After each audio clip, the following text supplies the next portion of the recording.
Hello students. तो SSC CGL पर फिर से एक और कोर्ट केस हो गया है और वो कौन सा है? 14 अक्टूबर को जो री एग्जाम हुआ है ना, 14 अक्टूबर को री एग्जाम, उसमें केस हो गया है। अब पूरा मामला क्या है ये समझे। वो जो कोर्ट केस था, जो पुराना पीआईएल लगी हुई थी, उसकी तो हियरिंग 28 अक्टूबर है ही। इस केस से संबंधित भी, और ये केस क्या है इसके बारे में पूरी डिटेल से बात करते हैं। लेकिन अगर चैनल पर नए हैं तो चैनल को सब्सक्राइब कर दें, वीडियो को लाइक करें और शेयर करें। और खासकर वो बच्चे जिनका 14 अक्टूबर को हुआ है ना, वो ये 14 अक्टूबर को री एग्जाम का कोर्ट केस क्यों गया है पहले ये समझे। देखिए, जिन बच्चों का जो एसएससी ने अपनी साइट पर जो फीडबैक दिया था कि उनका पेपर गड़बड़ी हुई है, उनके पेपर में इतनी गड़बड़ है, तो वो अपना फीडबैक दें। और एसएससी ने उन फीडबैक के बेसिस पर री एग्जाम कर दिया 14 अक्टूबर को। जो 12 से 26 तक नॉर्मल एग्जाम चला था उसमें जो गड़बड़ी थी उसके बेसिस पर।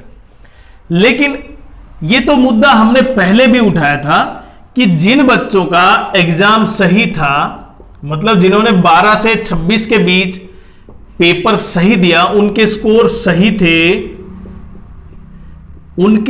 सही थे, उनको फिर से क्यों री एग्जाम के लिए बुलाया गया?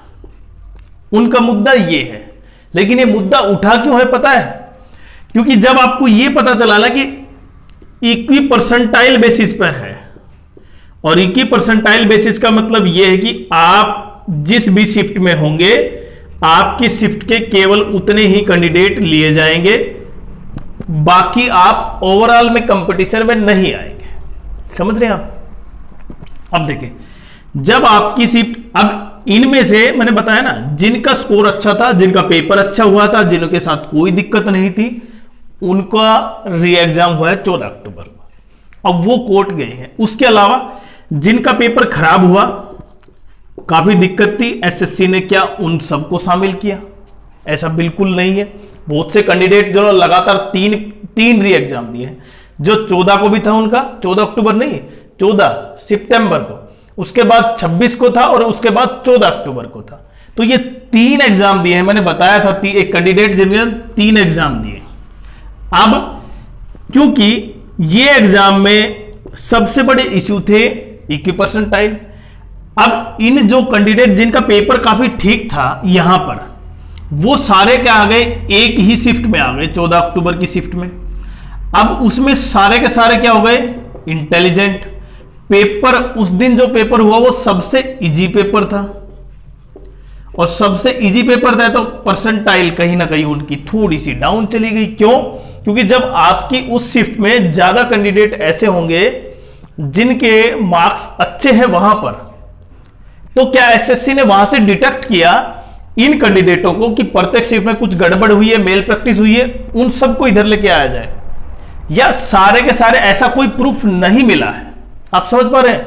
ऐसा कोई प्रूफ नहीं मिला है। एसएससी ने कोई इसके बारे में डिटेल से नहीं बताया है कि किस तरह से प्रूफ ये है, इसकी वजह से इन बच्चों को यहां पर शामिल किया गया। और वो बच्चे भी नहीं है यहां पर जिनका पेपर खराब था, वो इसमें शामिल नहीं किए गए। क्यों नहीं शामिल किए गए? ये जो मेन मुद्दा है ना, ये कि उनको शामिल किया गया जिनका पेपर अच्छा था, उनको शामिल नहीं किया गया जिनका पेपर खराब था। एक पॉइंट ये। दूसरा, जिनका पेपर वहां पर अच्छा था तो वो शायद उस परसेंटाइल के बेसिस पर उस शिफ्ट में ठीक ठाक जगह थे, मतलब उनका प्री क्वालिफाई हो जाता वहां पर। लेकिन अब क्या हो गया? अब वो सभी एक शिफ्ट में आ गए। अब वहां पर तो सिलेक्टेड बच्चे ही पास होंगे ना, इसलिए ये री एग्जाम हो गया, और री एग्जाम में कोर्ट केस हो गया। समझ पा रहे हैं आप? अब इस कोर्ट केस का क्या रिजल्ट आएगा, क्या होगा, इससे रिजल्ट पर प्रभाव पड़ेगा, कट ऑफ पर प्रभाव पड़ेगा। देखिए, सिंपल सी चीज समझे आप। पहले जब क्योंकि केवल कोर्ट केस किस पर हुआ है? री एग्जाम 14 अक्टूबर पर हुआ है, तो इससे इसका रिजल्ट क्या अफेक्ट होगा? उसी बीच 28 अक्टूबर को पीआईएल की हियरिंग भी है। इसी मामले में कहीं ना कहीं यह भी जोड़ दिया जाएगा कि सारे केस जो सीजीएल 2025 से हैं, सारे शायद माननीय कोर्ट में एक ही जगह उनकी सुनवाई हो। दूसरा पॉइंट, रिजल्ट तो अगर इस मामले में, क्योंकि देखिए अब दोनों मामले एक साथ आ गए हैं, तो शायद हो भी सकता है रिजल्ट डिले हो जाए। कब होगा डिले? जब इस मामले में माननीय कोर्ट ने कुछ डिसीजन लिया। अगर सब कुछ सही चला तो कुछ नहीं होगा। सही का मतलब इस तरह चला जिस तरह चल रहा है, लेकिन अगर थोड़ा सा भी चेंज हुआ तो रिजल्ट पे प्रभाव पड़ेगा। वो बच्चे इसलिए कंप्लेंट है उनकी, इसलिए कोर्ट में गए, मैंने बताया ना, क्योंकि यहां पर जिन बच्चों के अच्छे स्कोर थे वो सारे के सारे यहां पर आ गए। अगर उनका री एग्जाम नहीं होता तब भी उनके शायद प्री क्वालिफाई हो जाता, क्योंकि उनकी शिफ्ट काफी ठीक ठाक थी। मतलब उनकी शिफ्ट में उनके मार्क्स काफी ठीक ठाक थे परसेंटाइल के बेसिस पर। तो अब सबसे इंपॉर्टेंट ये रह जाता है, कट ऑफ डिफाइन होगी या केवल, अब एक पॉइंट ये भी उठता है कि क्या री एग्जाम ही कैंसिल होगा? जो री एग्जाम 14 अक्टूबर को हुआ वही कैंसिल होगा, या फिर टोटल जो एग्जाम हुए 12 से 26 के बीच वो कैंसिल होंगे? तो सबसे पहला पॉइंट ये देख लेते हैं कि 12 से 26 इस बेसिस पर कैंसिल नहीं होंगे। पहला पॉइंट तो ये है कि जो 12 से 26 के बीच हुआ ना एग्जाम, उस पर, उससे संबंधित वहां पर ये कोई पॉइंट नहीं है। तो आपका केवल 14 अक्टूबर से संबंधित इश्यू है। तो शायद 14 अक्टूबर से अगर माननीय कोर्ट को ऐसा लगता है तो वो कर पाएगा। लेकिन इसमें भी कई चीज छुपी हुई, क्योंकि एसएससी ने ऐसे कोई प्रूफ नहीं दिए हैं जिससे बच्चों को लगे कि हां उनके पास सेटिस्फेक्शन है, इस कारण से उन बच्चों को शामिल किया गया री एग्जाम। और उन बच्चों को शामिल इसलिए नहीं किया गया री एग्जाम में क्योंकि उनके सामने कोई कठिनाई नहीं थी, जबकि बच्चे कंप्लेंट कर रहे हैं। तो ये जो दो मुद्दे उलझे हुए हैं ना आपस में, क्या सीजीएल 2025 को और आगे लेके जाएंगे, मतलब और एक्सटेंड करेंगे? ये सबसे बड़ा इश्यू है, क्योंकि कहीं ना कहीं बच्चे मेंस की तैयारी में लग गए, और जिनके मार्क्स ठीक ठाक है ना, वो मेंस की तैयारी में लगेंगे, क्योंकि उनको लगता है कि जल्दी से जल्दी मेंस हो और फिर हमारा भी नंबर आए 2025 में, 2026 तक मेंस हो जाए, ठीक है, जनवरी में, उसके बाद हमारा भी नंबर आए जिस तरह 2024 का 2025 में हुआ। लेकिन जैसे जैसे बीच में ये प्रोसेस आगे बढ़ता जा रहा है, लगातार कठिनाई सामने आती जा रही है डिजर्विंग कैंडिडेट को भी, और जो डिजर्विंग थे लेकिन एसएससी की गलतियों की वजह से बाहर होते जा रहे हैं लगातार।